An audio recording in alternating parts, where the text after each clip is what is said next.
Anyways, the next talk will be by Anne, who you might probably all know. Her husband was prosecuted because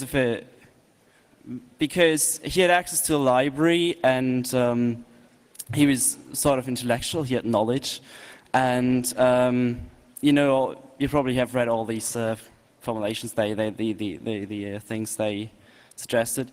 But this talk will actually not be very much about him. It will be about other cases all over the world, where similarly terrorist laws have been applied to prosecute innocent citizens, or basically drastically misused. And this misuse is quite a danger for society, I think. And I guess this will be very interesting, because I don't think much has been publicized on that yet. So I hope you enjoy the talk, and please clear the pathways. That'd be very, very great. Anyways, have fun.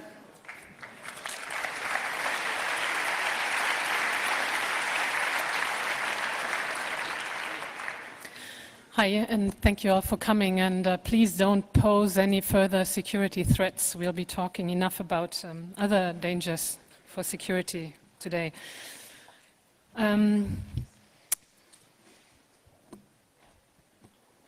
Maybe some of you saw me here last year when I talked about the case against André Holm, who's not my husband but my partner, which doesn't really make much of a difference. Last year I was quite shocked about having experienced such an arrest in the family and a terrorism charge, and by now I'm not much less shocked but slightly used to the facts. And in the course of the last year I have of course focused myself a lot on cases of terrorism. And in the time I noticed that there's many such cases, and I would like to introduce some of these to you today, because I think there's many others who are similarly strange and absurd in the way they are being run, and not all of them have so much public attention. I think that the public perception of what terrorism is generally goes along rather with what actually the current EU definition of terrorism is. This definition of 2002 says terrorism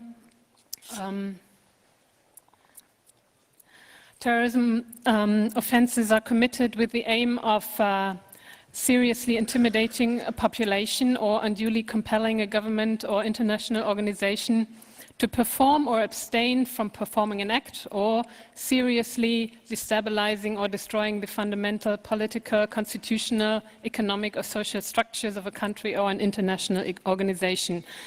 I think the general perception of terrorism is that involves massive violence against people, many deaths, and probably some kind of situation that creates danger for a government or a state in itself. The cases that I'm going to talk to you about don't fit that description very well in my perception. I would like to say, though, that of course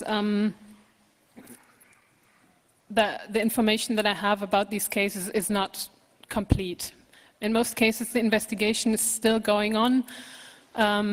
It's not quite clear what really happened, and still the investigation is running and the files are generally not public, so I will tell you the best of what I know, but it may not be the complete information that we might find out about later when the cases will be closed eventually, I hope so. And of course, in cases like this, political views are involved, and there's often many different views, specifically differences between the prosecution and the defendants. And I will also, of course, leave out some of the details, because I will just give a basic overview of what is going on. The first case I would like to talk about is a case that took place in Nottingham, Great Britain, where on May 14th of this year, 2 members of the university were arrested under the Terrorism Act of 2000 of Great Britain. Their names are Hicham Yeza and Rizwan Sabir.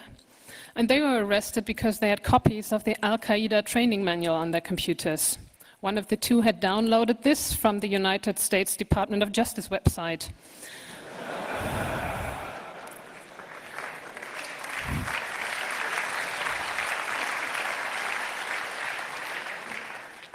He's a member of the university's Politics and International Relations department. He was researching terrorism for his postgraduate studies. He was writing a PhD on the strategies of Al-Qaeda.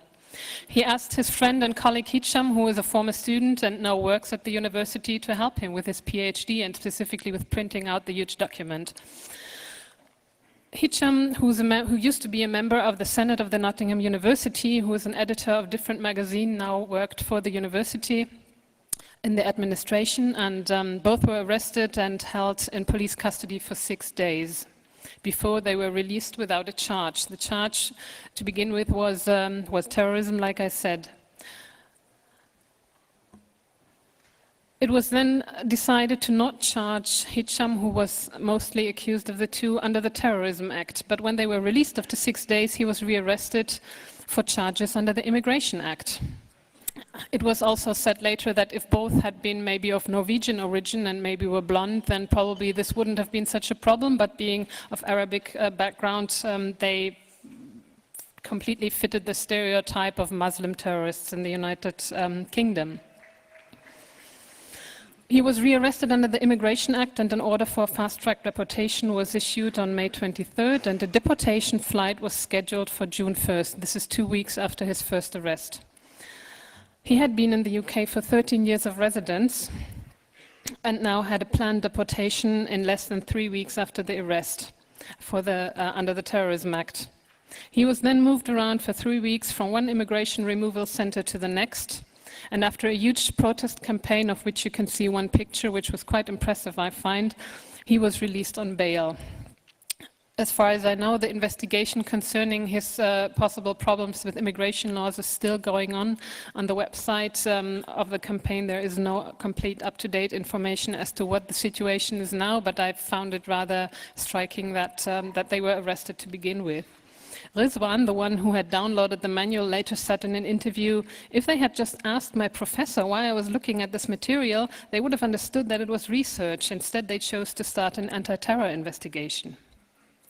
What struck me in this case is a similarity to the case that we are as a family confronted with, which is that also here an academic is concerned, and a nice similarity is that there was a huge wave of support. The biggest demonstration ever that took place at the University of Nottingham was taking place for his support, and it is widely believed that this public support also helped to release and to drop the charges for terrorism.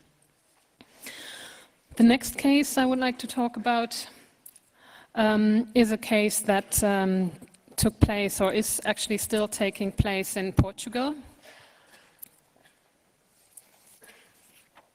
This is the British suspect. And the case in Portugal is a case against 150 activists who, in the August of 2007, destroyed a field of genetically modified corn plants of 1 hectare in size. This field is located in the region of Algarve, the first region in Portugal that was declared GMO-free by local authorities. It was the first time this kind of action was being carried out in Portugal. In other countries, this takes place more often, particularly in Germany. This kind of so-called mowing of GMO plant fields is actually quite common. It is considered more an action of civil disobedience, not necessarily by the owners of the fields, but by the activists. It is not considered a majorly violent action, but is tried to be seen as civil disobedience against something that is hard to protest against, which is genetically modified organisms being used now and endangering nature. This action took place during the day with press present, and until today there is a video online with a documentation of the action and reactions by the public, and especially the owner of the field. It is in no way what you would expect to be a terrorist action that is hidden in the dark, where it's impossible to identify anyone and impossible to really see what was going on. The video I find extremely interesting to see because it also includes many statements of the people who were involved. After this happened, there were strong reactions in the Portuguese media. The owner of the field received a visit by the Minister of Agriculture, by the Minister of Internal Affairs, who promised investigations, and by the President of the Portuguese Republic, who condemned the action and announced it must be punished. In September, the investigation went on. So far, there are no formal charges, but they are being threatened against the activists who don't really know what they will be facing, and the action was classified by the government as terrorism, and in result also by Europol, who is collecting and doing statistics on cases of terrorism in the European Union. Europol said that in other cases that are falling in these fields of so-called single-issue activities, terrorism cases are divided into left-wing terrorism, right-wing terrorism, Muslim fundamentalist terrorism, and then there's a so-called single-issue terrorism. And normally these cases of single-issue activities are declared to be extremist, but not terrorism. Portugal chose to have this, the first case to be investigated under the new Portuguese law against terrorism, to have their first case of terrorism also. And so the only case of terrorism in Portugal that is reported in the Europol report for 2007 is this case of 150 activists who during the day trampled across a cornfield. There's one other case which is of right-wing extremism, which is an entirely different matter, of course. This case doesn't really have much similarity to the case against Andre Holm, but basically it's a form of action. What that's maybe similar that, or vaguely similar that, is labeled terrorism, which normally is not that uncommon. It's the first time in Portugal that something like this happened, and it is quite obvious that the activists didn't expect this kind of reaction. They did not expect to be prosecuted as terrorists. And one could argue that the actions of the militant group, which is what Andre is still accused to be a member of, are also mostly symbolic actions. It's not violence against people, nobody was ever hurt. It's mostly paint bombs against, for example, unemployment agencies, cars being burned, or minor property damage. The next case I would like to talk about is a case that took place in Austria, also in May this year, when 10 people were arrested through armed police in Vienna.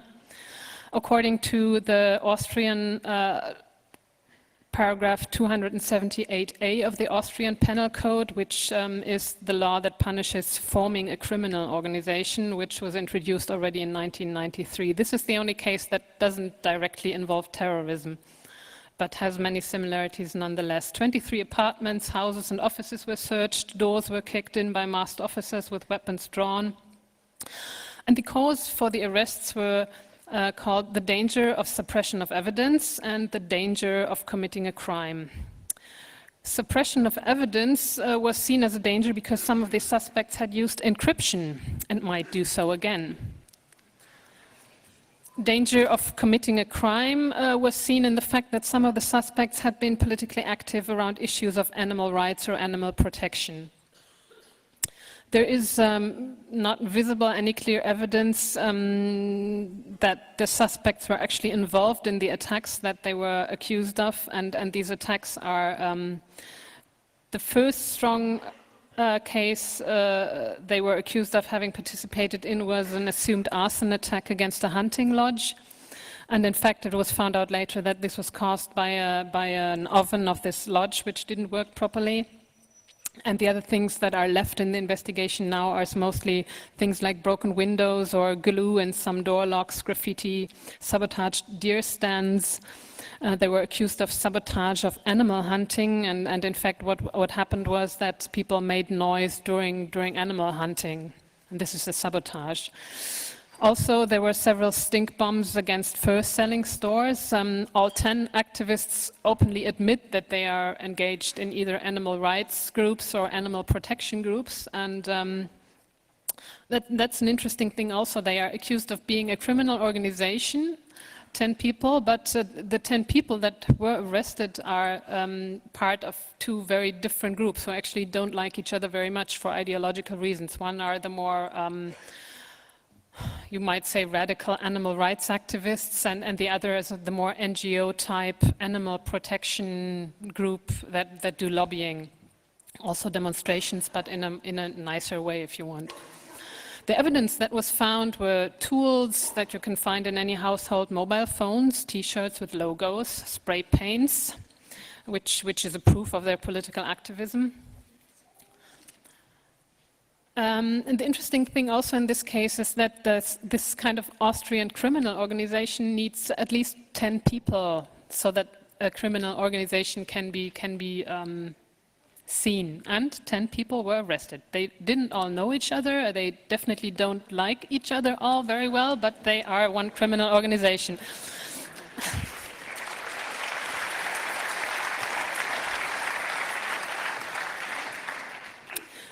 This paragraph 278A, I was told by some of the activists I met in fall of this year, is designed to prosecute organizations regarded as organized crime. Most countries have laws like this, and specifically was used mostly like mafia-like organizations so far, and it was the first time it was used against political activists.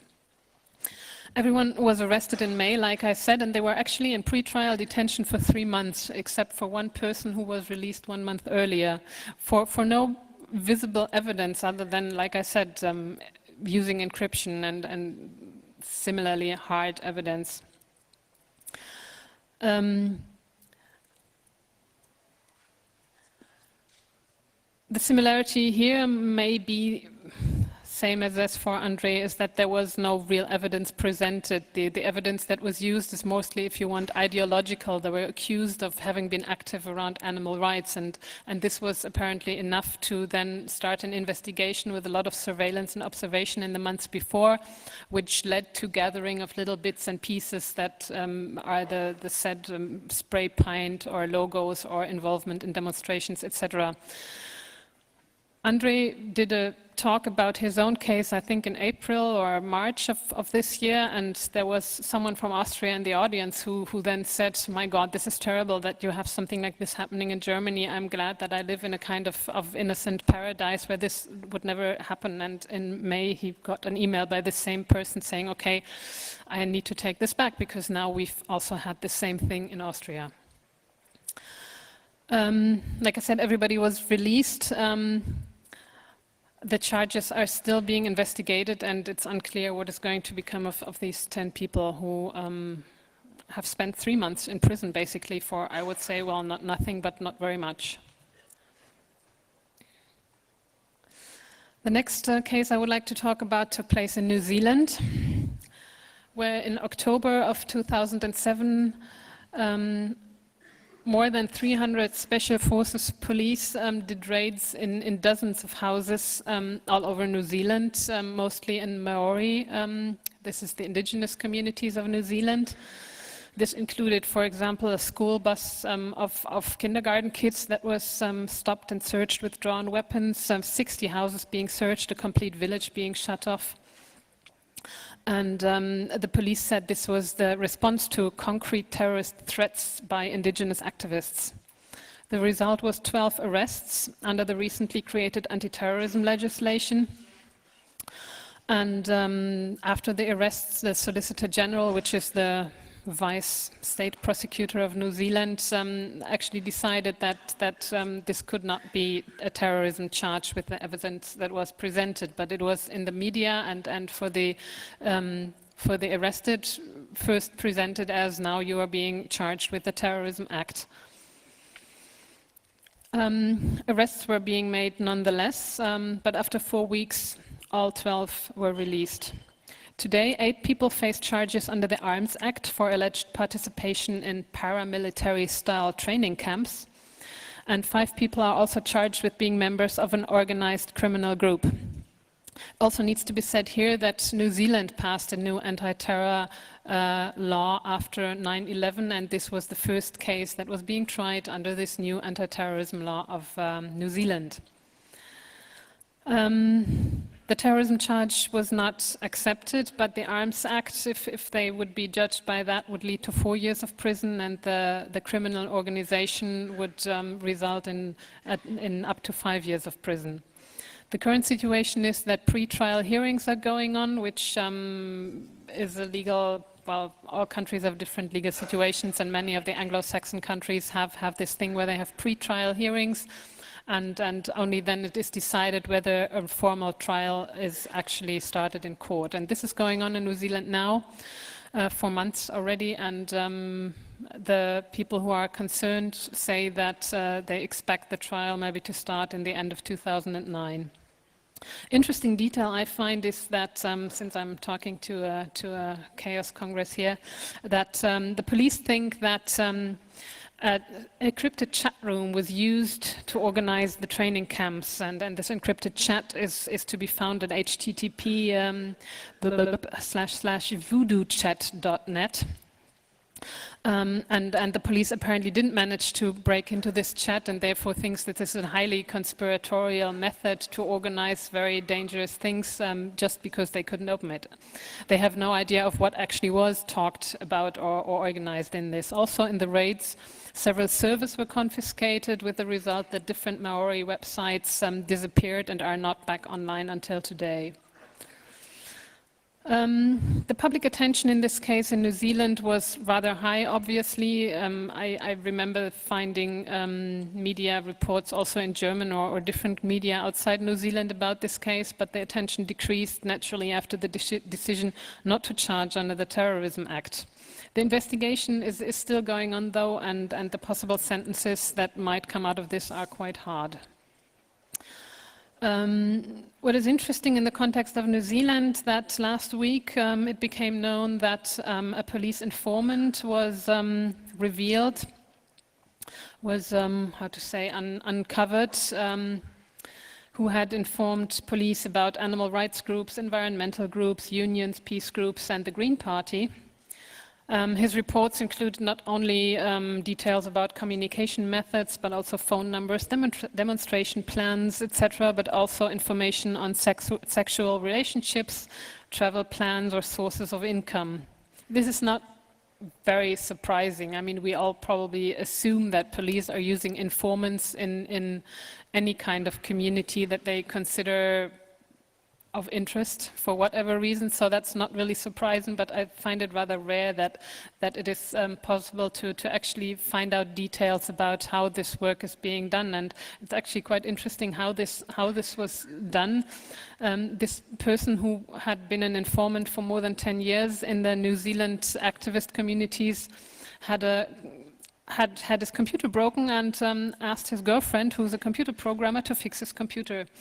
She found strange emails on his computer that he apparently didn't bother to hide very well, and installed some spyware on his phone to monitor his text messages and calls, and set a script on his computer to continue sending his emails to her.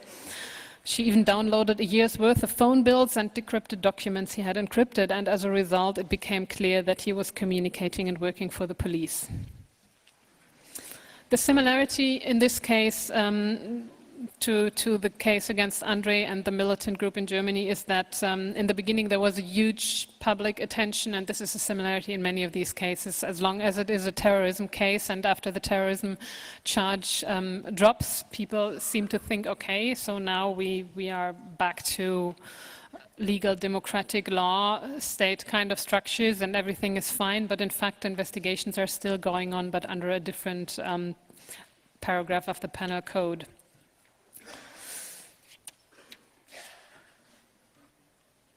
This is from a demonstration from the support groups in New Zealand. Next, I would like to talk about the United States. In the United States, something is going on that is labeled the Green Scare, to describe legal actions of the US government against environmental and animal rights activists in the United States. The FBI calls them animal rights extremists and eco-terrorists. It's a term similar to what was used during the McCarthy era in the 50s, the Red Scare. The topic eco-terrorism appeared in 2002 in a hearing in Congress the US Congress. And since 2000, there have been more than 20 cases of investigations and trials. Two groups are the main targets of the Green Scare, and they are the Animal Liberation Front, the ALF, and the Earth Liberation Front, the ELF. Their actions comprise what could be described as politically motivated property destruction, including large financial damage, e.g. arson to luxury villas seen as symbols of excessive consumerism, lumber companies, destructions of SUVs, releasing animals from fur farms, damage of, e.g. telephone towers, and many other different things. The ELF, the Earth Liberation Front, was made the #1 of the domestic terrorist threat list by the FBI. I am quoting now. The #1 domestic terrorism threat is the Eco-Terrorism and animal rights movement. This is a quote from CNN. We're not talking about Al-Qaeda here or Muslim fundamentalism. This is animal rights activists with doing a lot of damage. Some of the examples of cases that were put on trial here is a rather famous person. His name is Jeff Lures. He was convicted to 23 years of jail because he set 3 SUVs on fire. SUVs are these suburban vehicles, these huge cars that are now riding around everywhere that use a lot of gas and actually are not really a good example of environmental way of living. He did this, so he said, as a protest against excessive consumption and global warming in 2000 and 2001, when this was not yet a very prominent topic of debate. He was sentenced to 23 years of jail for this, and this was later reduced to 10 years. He is still in prison. Another example is what's called the Shack 7. They are 6 animal rights activists who were convicted in March of 2006 to 24 years in prison for, I'm quoting, using their website to incite hate, harassment, vandalism, and attacks against the company Huntington Life Sciences, who are running animal testing laboratories. In the words of their supporters on their website, they describe this as a website that reported on and expressed ideological support for protest activity against Huntington and its business affiliates. They were not accused of having been engaged in terrorist or threatening acts, but simply they were accused to conspire to promote terrorism. And for this are in prison, all of them, to 24 years.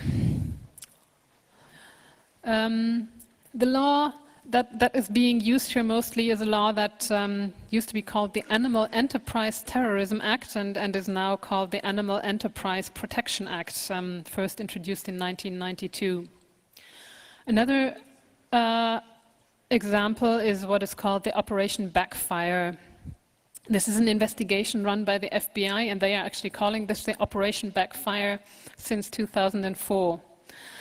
The FBI, and there's differing information also on the FBI websites, if you dare to go there. And my impression from this is that they have been looking for a group called The Family for 10 years. Initially because this group is said to have burned down the ski resort in Colorado, causing $26 million of damage. In some reports it says this caused $12 million of damage, either in 98 or 96. And the activists who are members of this said group are either members of the Earth Liberation Front and or the Animal Liberation Front. They are accused of having done up to 25 actions of either $48 million of damage or $80 million. That's again different information. Doing vandalism, property damage, animal releases, and arson. In 2004, local, state, and federal investigations were combined to this one investigation called the Operation Backfire. And I'm quoting again, the defendants are accused of attacks on federal land and animal management sites, private meat packing plants, lumber facilities, and a car dealership with damages here reaching $80 million. So far, 17 people were indicted, and in these indictments, in these trials, 15 pled guilty of their actions. And so far, the FBI is still looking for 4 people to be members of this group, and there is a $50,000 reward per person set out for any information leading to arrest of these people. Another case, and that's not a picture to the case, just another illustrating some of the material that is being produced by the supporters of these cases. Another case is one that was sentenced also in 2008 is against a woman called Briana Waters, who was sentenced to 6 years of prison for an arson attack against a university building in Washington State. She is, I think, 32 or maybe 33 years old now. She has a daughter of 3 years and is a violin teacher who used to live in California. And what describes her also is that she used to be the partner of one of the suspects in these arson cases, who is still being who is one of these 4 that are still looked for. She was arrested in 2005 and later released. Now she's serving a prison term. And the interesting thing about this case is that she herself says she's innocent. She was not involved in these attacks at all, but she was accused of someone who was also charged in the same case. And she was charged to be the lookout in an arson attack against the building of the University of Washington that comprised research facilities about genetically modified trees. This charge could have led to a sentence of up to 35 years of prison. And the interesting thing that I didn't know about the US legal system before is that if you are accused of something and you pled that, and you're saying you're not guilty, you're innocent of the charge, then you might receive this full sentence of so many years.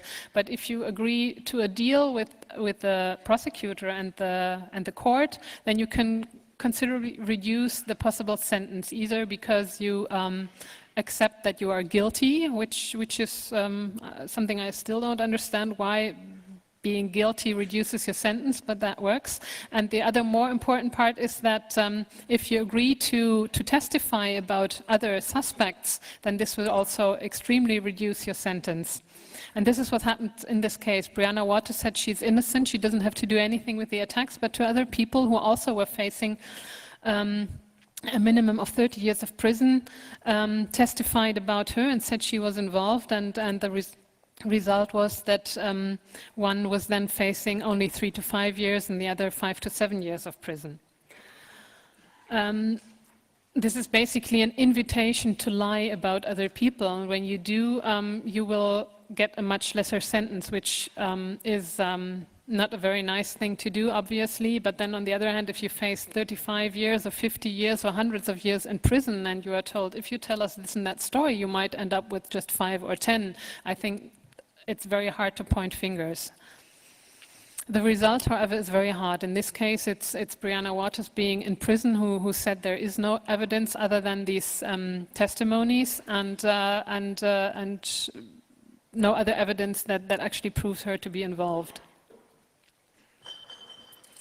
In the United States, and that I think is also very, very special here, is that there is a general atmosphere of fear. I think nobody of us would be surprised to hear about that. Already here, I talk to a lot of people who tell me, I'm scared to look at your website, I'm scared to call you, I'm scared to Google certain terms because I know all of this is being monitored. But in the US, I think this is many times harder and many more tense. There's no fly lists that when you ever get targeted as somehow involved in suspicious activities, you may not be able to fly. There is 1 million people on the so-called terrorism watch list who have some kind of consequences, and it's very difficult to detect how you get to be on these lists, and it's even more difficult and practically impossible with legal methods to get out of this again. So the result is that most people don't dare to, for example, express support when other people are concerned. A different case from the United States, apart from this green scare, and this is also something that I thought was really quite amazing. That is an anonymous ad placed in different big papers in the United States, which concerns the New York Stock Exchange and how this is being threatened by terrorism. The next case that I would like to talk about is the case against the Critical Art Ensemble, which some of you may have heard about. It's a case that became known in 2004 when the Joint Terrorism Task Force detained the artist and professor Steve Kurtz of the Critical Art Ensemble, which is an art and theater collective. And what happened is that he was at home with his wife and she suddenly died during the night of a heart failure. He called the emergency number, emergency doctors came and they saw that there was material for an exhibition on biotechnology and the doctors called the police. Police instantly started a bioterrorism investigation, seized his computers, the exhibition that was planned to go in a museum in the next days, which included petri dishes and bacteria and many things that were considered possibly terrorist dangers. All of this just because his wife had died. It's not because he was actually monitored with anything considered terrorist. And was quite public about his art and exhibitions also in the past. His wife's body was confiscated during this investigation. Kurtz was released after 22 hours and later it was found that all material was harmless. When the terrorism charges were dropped after a while, an investigation on a charge called mail and wire fraud was started instead, and this can lead up to 20 years of prison. The Critical Art Ensemble is rather well known for exhibitions, books and public debate on issues such as GMO, biotechnology, but also electronic civil disobedience and digital resistance. There's many books they have written that are free for download on their website. What you're seeing up there is a picture to a film that was made by Lynn Hirschman, which is called Strange Culture, which is a great film that I advise you to see whenever you can. It's a mix of documentary and fiction about this case, and extremely good to see. It describes very well the kind of fear that is created around a terrorism case when people are being called to testify against someone they know who has been arrested for terrorism charges, for example, and what it does to you and for your life when something like this just kind of drops on you. Similarity to Andre Holmes' case in this case is that it's a critical researcher who was concerned, and the case has been dismissed now in April of this year, but until then, I think Steve Kurtz's life was focusing on terrorism more than on his other activities. This takes us to France. France has a new phenomenon, the ultra-left. In November of this year, just 1.5 months ago, 150 special police forces stormed a farm in a little village of 350 inhabitants in Tarnac. And there were raids also in Paris, in Rouen, in Limoges and Metz. 10 people were detained. And 4 days later, this first detention after arrest can take up to four days. And 4 days later, 5 of them were formally arrested and 5 others were released. One of them was the mother of one of the arrested. And they were charged, the 5 who were arrested, with criminal conspiracy with terrorist intentions.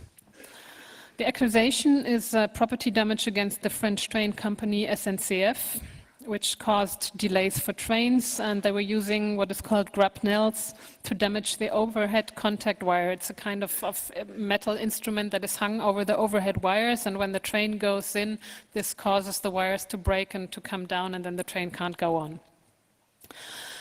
3 days before the arrests was the night when the Castor transport with nuclear waste was moving from France to Germany. You may remember this in the news.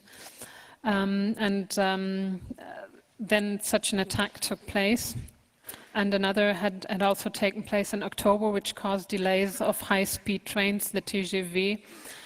In the second of these incidents, on the 8th of November, the traffic of regional trains in the north of Paris was the result. The Italian philosopher Giorgio Agamben published a text about the arrests in Libération, which is a leftist liberal daily paper in France, and I would like to quote from this text. As for the result, one might expect that investigators found weapons, explosives and Molotov cocktails on the farm in Milvash. Far from it. The SDAT, that's the Special Terrorism Police, SDAT officers discovered documents containing detailed information on railway transportation, including exact arrival and departure times of trains. In plain French, an SNCF train schedule, but they also confiscated climbing gear, in simple French, a ladder, such as one might find in any country house. On the 2nd of December, some 3 weeks later, 3 of the remaining 5 were released, and now still in detention is the so-called leader of this criminal organization with terrorist intentions, who is called Julian Cooper, and his partner Ildune. The leader still faces up to 20 years in prison now with this charge. Just 2 days ago, he had an appeal in court and was denied release. Also here, the reason given by the prosecutor and the Minister for Internal Affairs is anarchist political ideas and contact to protest activities. There was an observation going on for 6 months before the arrests. Some asked questions like, if they were having this observation going on against these people, how would they manage to do these attacks against the train companies? And nobody has answered that so far. They were not actually caught in these attacks. They were just accused of having taken part in them. No weapons were found. So far, no evidence for participation in the sabotage became known. Instead, like I said, the train schedules, ladders, bolt cutters, or iron parts were found. Also, it was mentioned in the arrest warrants that the accused took part in a demonstration against a summit about immigration in Vichy earlier this year. Also, it is mentioned several times that there is a book which was possibly written by Julian Cooper, and it can be obtained legally by also, I think, through Amazon or at least in bookstores. But having possibly written this book, or actually having this book at home and having read it, is used as evidence against the suspects. It's interesting to understand that in April of this year, the Minister of Internal Affairs talks about the danger of anarcho-autonomes and the new ultra-left. Before, she also theorized about the danger of a revival of armed struggle in Paris, or France as such. There is a wide public debate in France going on. There is another similarity here also with the case against André Holmes, since one of the suspects, the leader of the organization, is actually a philosopher himself and closely tied to elite university for social science in Paris. There's a lot of debate amongst philosophers about this. There's an open letter and a petition in his support signed by many academics. And there is a public debate in the media about this. What is terrorism? A debate that we had in Germany about a year ago also, and which keeps coming back. It is said that in times of the attacks of Bombay, is these sabotage activities against trains, is that terrorism? This is one of the posters being done in support of the suspects. There's also an open letter by the parents of those who are accused, who protest against their children being made to terrorists without any visible evidence actually being there.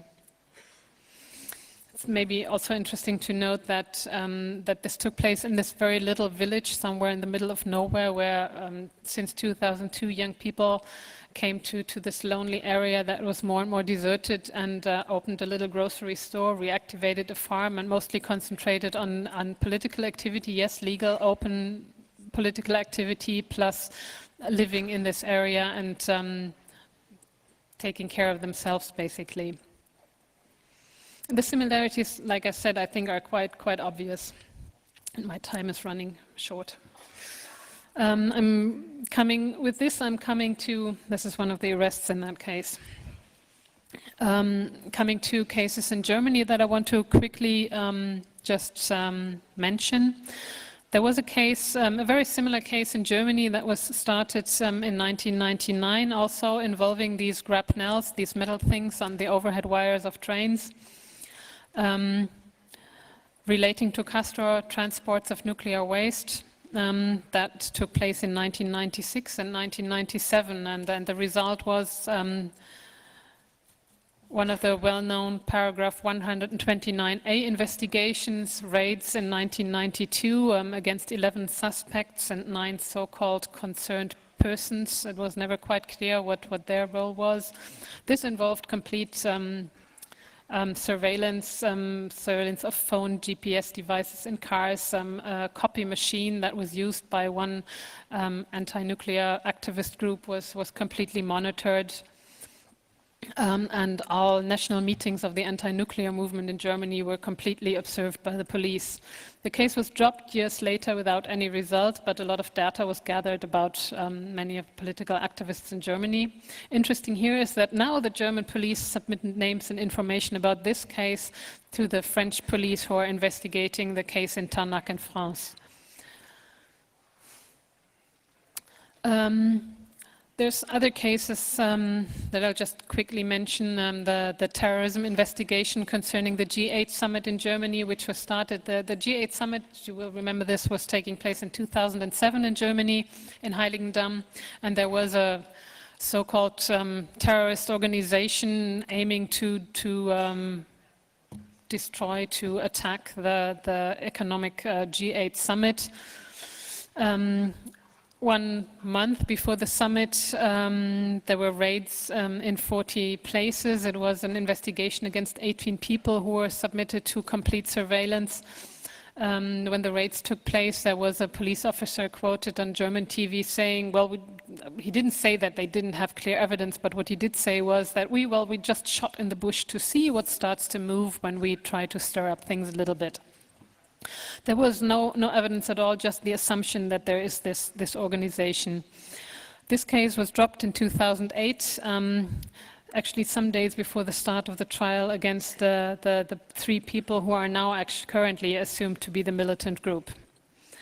Another case, which is called the Bad Oldesloe case, was started in 2006 as well against first 4 and later 11 people.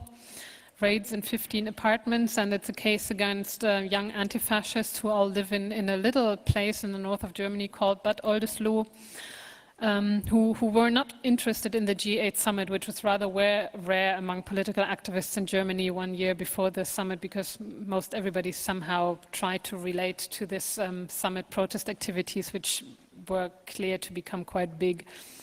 But these anti-fascists were not interested in the G8 summit. They were interested in fascists and anti-fascist activities in their village, and this was seen to be highly conspiratorial and very suspicious by the police. If they never talked about the G8 summit on the phone, then they must have extremely conspiratorial methods of communicating to hide their interest in the G8 summit.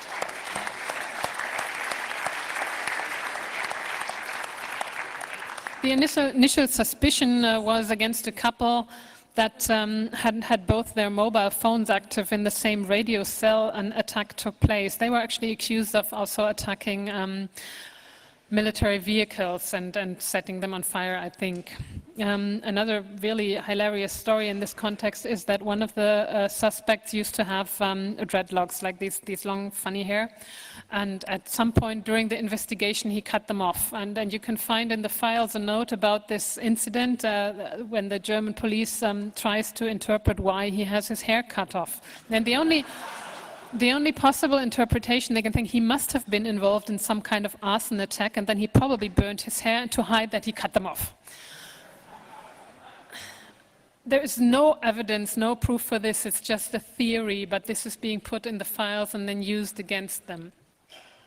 What you see here up there is a GPS device that was found in one of the cars or under one of the cars of the defendants that became quite popular because it was found by the suspects and then through the lawyer that tried to give it back to the police, but the police said, it's not ours. And the Secret Service says, not ours. And so they said, well, we have this thing and nobody claims it's theirs. What do we do? Well, we keep it. And after a while, they were actually starting an investigation against the person who had found that thing for illegal possession of this GPS device.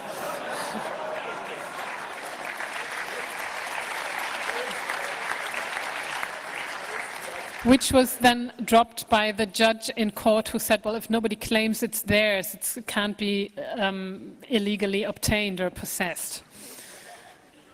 And the quotations in that thing, I advise you to research that. It's nice to read, except probably for the people concerned who still have it and nobody wants to have it back. And the last thing I want to mention is the several cases against people who are accused of being the militant group in Germany. The first case became known in 2001 against first 3 people, later 5 people, with raids in 6 places over the years. They had complete surveillance, GPS, bugs in their apartments, video cameras outside their homes, phone and email monitored, listening devices during conversations. Andre also had this when they try to follow a conversation between a suspect and another suspect. Civil close police take microphones and listening devices and try to follow them, for example, into a bar and try to listen to the conversation. And this also happened in this first case against the militant group. I think there's 3 different sets of files against different kinds of people who were accused to be militant group. Andre and 3 others being the 4th set of people who were said to be militant group.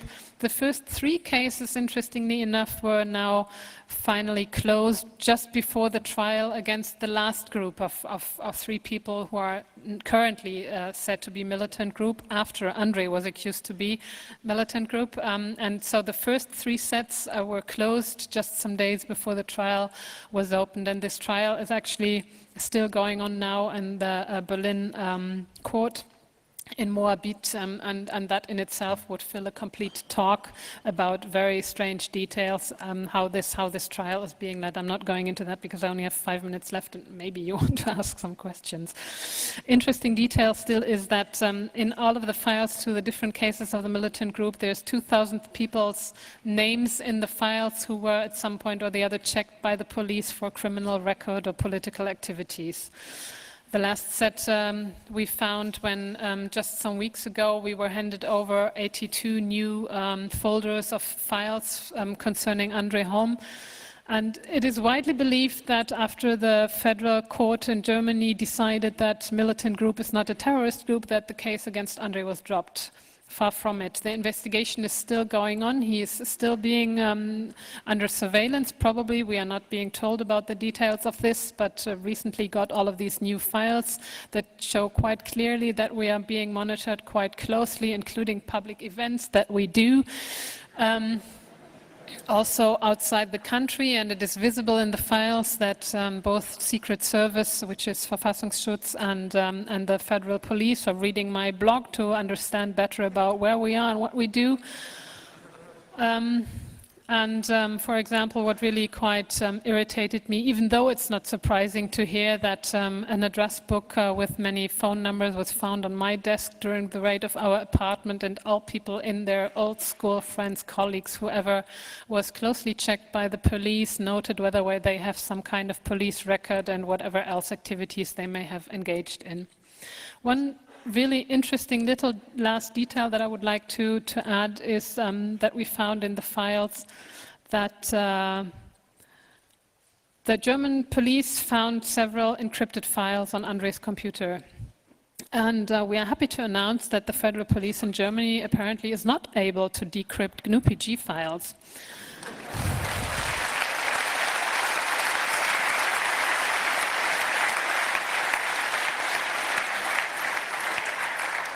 There's an interesting communication when the federal police is looking at the files and wondering what they are and looking at the kind of files they are. They, after a while, detect this must be PGP. And then they try to find out how to decrypt this kind of thing. And And they are told that there is this professor at the Department of Information Systems and Information Management at the University of Cologne, Professor Dr. Detlef Schoder, and they ask him for help to decrypt the files, and Professor Schoder offers to send his assistant, Martin Wundram, to have a look at several encrypted files found on Andre's computer. Professor Schoder, just for looking at the files, not for attempting to decrypt them, just for looking at this, wanted to charge the federal police €5,000.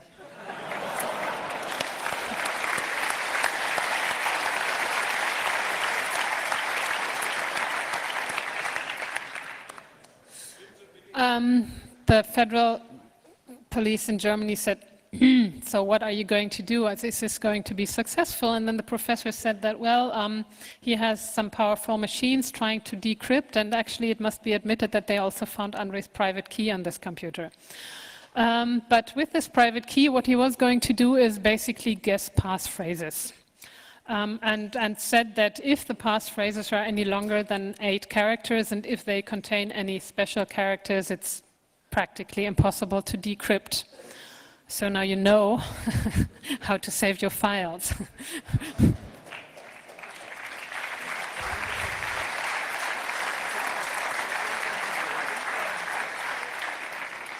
Passphrases longer than 8 signs and special characters, and you can be considered pretty safe. The federal police dropped the offer, didn't want to waste the €5,000, and we don't know what they are doing with these encrypted files so far. Just some quick conclusions to what I've told you this far. I think there is a public perception of what terrorism is. This public perception is fed daily by politicians and by the media. It creates fear of bomb attacks, of biological or chemical attacks against the wide public in Europe or North America and most everywhere in the world. The public perception of terrorism is I think, one that involves many deaths, similar to the legal definition, which says terrorism intimidates the populations, it threatens governments or states. It's something like 9/11 or the bomb attacks on Madrid or London. But this hardly ever takes place, at least in Europe or North America. When we look at Central Asia, this is an entirely different thing, but that's not what people are afraid of here. On the other hand, there is a lot of anti-terrorist prosecution taking place. This includes many trials and also prison terms for people and surveillance against a huge number of people. These cases hardly ever involve violence against people, with some exceptions that have a long tradition and history. For example, the ETA in the Basque Country, or the Corsican groups that are trying to separate from France. But I think all the other cases would not be considered to be terrorist by most people. What is not comprised by this definition of terrorism is right-wing violence, which happens so much and kills so many people, but this also is not being labeled as terrorist, even though I would consider that by far more terrorist than attacks against trains or even maybe setting fire to laboratories, which is debatable, no doubt, but also doesn't endanger people and doesn't kill anyone. What is similar in these investigations, more so I can talk about Germany here because I don't know the details about the other countries, is that I have the impression that the investigations often look to prove their case, and they interpret all possible evidence against the suspects. If you show some behavior that contradicts the suspicion, e.g. you don't talk about special subject, you're not interested in certain things, you don't have anything to do with certain people who are facing the same charges, the only possible interpretation for the police can be that you are extremely conspiratorial about it, that you must have certain ways that make it necessary to even enforce more observation and more surveillance to find out your terrorist activity. And there is no visible evidence. It means the suspects must be working harder to hide suspicious or criminal behavior. I think in public perception, terrorism now is perceived as fundamentalist Islamic terrorism. The terrorism investigations that are going on here now concern groups and individuals who express political dissent, who are involved in political actions and sometimes property damages, and sometimes even with a lot of financial damage, but without people being hurt or being killed. There's no comparison, for example, to the attack in Oklahoma City in 1995 when 168 people were killed. Europol counts 583 cases of terrorist attacks in the European Union in 2007. This is from the Europol report on terrorist attacks in Europe in 2007.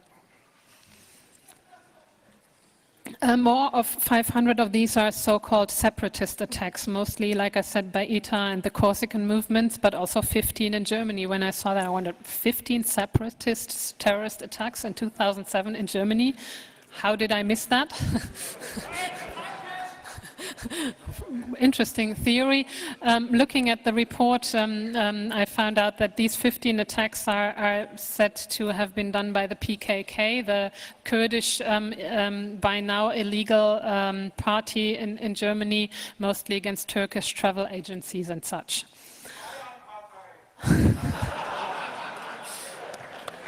I was wondering about Frisians, for example, or the Sorbs, but Bavaria is also an interesting theory. There is a graph which was done by the magazine Der Spiegel and is still on their website now, and their interpretation of terrorist attacks in Europe comprises exactly two, and that's the one in Madrid and the one in London, and no other terrorism. That's the different perceptions of terrorism that is taking place today in Europe. I think the public debate about terrorism causes a lot of fear, and it allows more entitled laws and more surveillance against everyone. Terrorism cases are often cases against either people of Arabic background or political activists or critical researchers who deal with topics considered to be suspicious. Often the terrorism charges dropped quickly, like you saw in the cases I talked about, but the investigations go on, the data are collected, and a lot of fear in the population is created through the first announcement of, again, 10 violent terrorists who have been arrested. My perception of terrorism is exactly that, the public debate that intimidates the population and undermines democracy. And that's where I'm ending now. Thank you.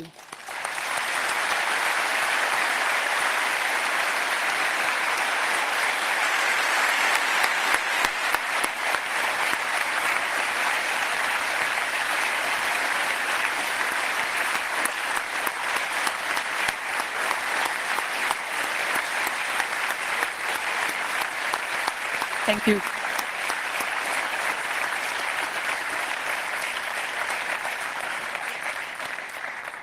Well, thanks a lot for the great talk, and we run a wee bit of short of time here. Maybe can we have 3 questions?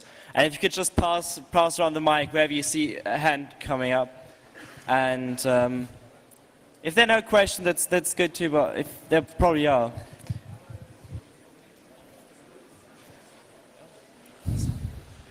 Do you know the case of terrorism in Cologne? There were 2 suspects arrested at the airport after being searched, and there was some letter found, apparently some kind of, well, I'm going to blow myself up. And the BKA officially statement that they have been monitoring them for months and that they're evil terrorists and so on. Later on, turns out that was just a love letter from his girlfriend.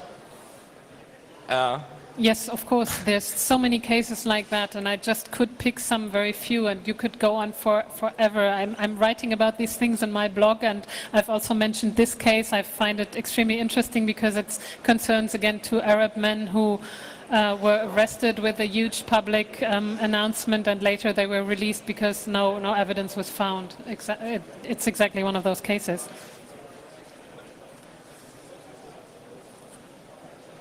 Is there another hand? You just start to speak as soon as you've got the mic. Okay. All right. You can just come up here if you like. That's probably easier. Hi. My name's Star Simpson. I was arrested in Boston in 2007 and charged with possession of a hoax device, which consisted officially of 13 LEDs. Hearing your talk has made me think that there ought to be some sort of tool or way of helping people who find themselves in these situations, because in my experience, and possibly also in yours, it's impossible to predict or see it coming, and the thing you need most is help. So I'd like to pose to the Congress thoughts on what can be done. Excellent idea. I think a support network that helps people when they are all of a sudden faced with something like that is extremely needed. Well, thank you for your talk. Thank you.